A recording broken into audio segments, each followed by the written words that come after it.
Ortaklar. Mana bunda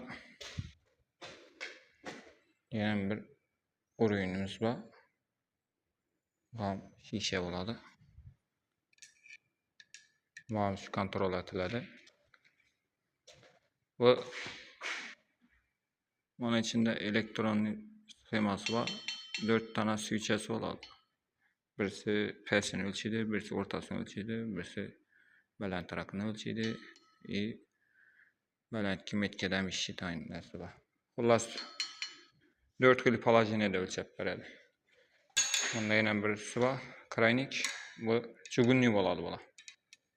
Bir de devliğine onun maksimal dereceye götürülmedi. Bir de yine dalışı tartıp deliğe vuru veremiz. Bunun da yine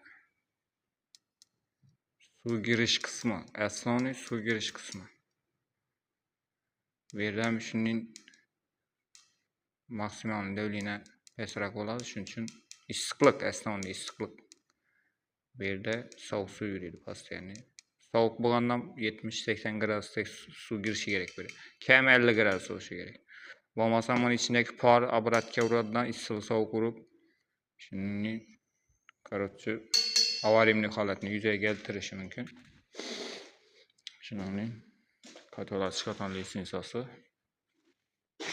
Evet, ayıp ettik.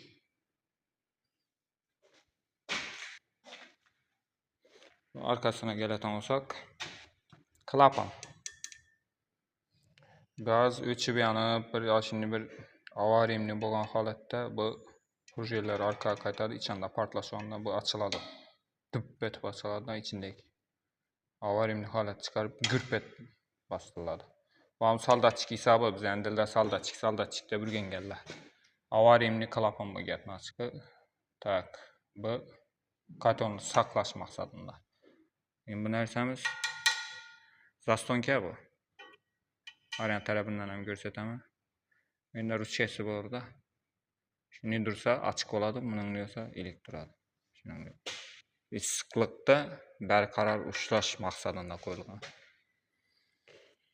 Şimdi nerse